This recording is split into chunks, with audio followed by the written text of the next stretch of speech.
there is a virtually invisible network which links together millions of people who would otherwise be completely isolated from each other. This exciting technology has grown to become an incredibly complex web of connections that is so large and difficult to track that it would be practically impossible to estimate its total size. And even though most of us live alone in urban isolation, this system represents one of the few ways all of our lives are intertwined. This system is modern plumbing.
Technologists have always pushed the boundaries of gathering and distributing information.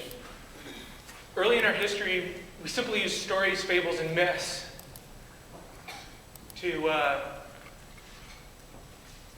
distribute our values, lessons, in historical context.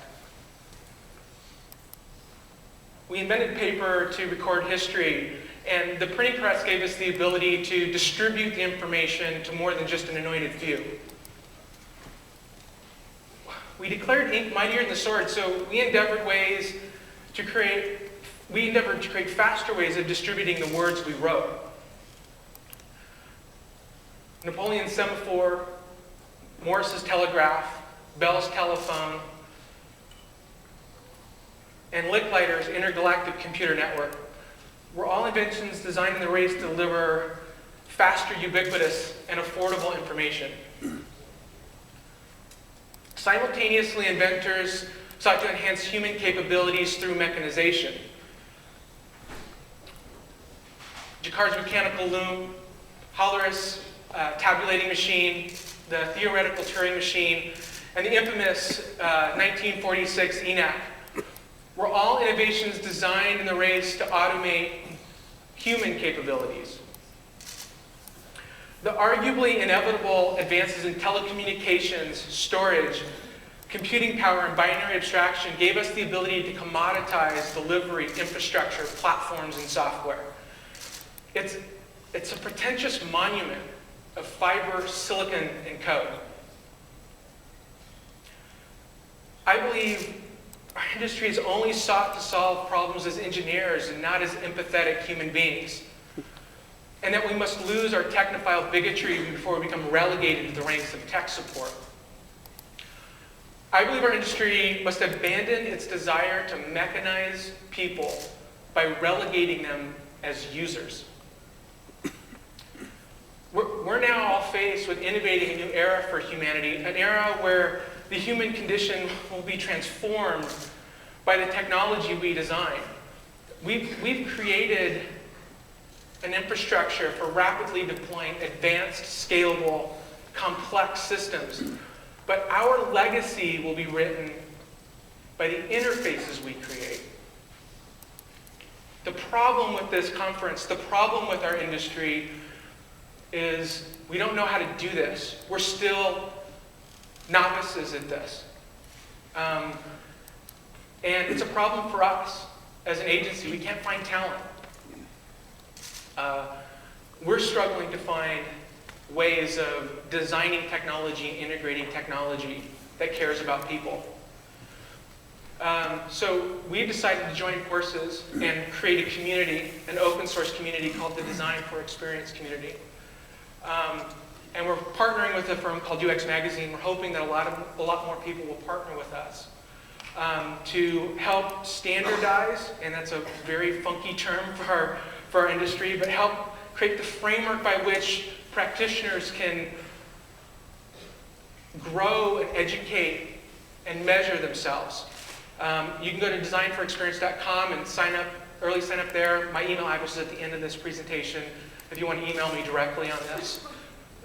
And with that, I'm going to leave you with a couple more of those stats. So we conducted a survey with Harris Interactive to understand more deeply how people interact with and understand technology. I'll leave you with a few more of those stats. Thank you.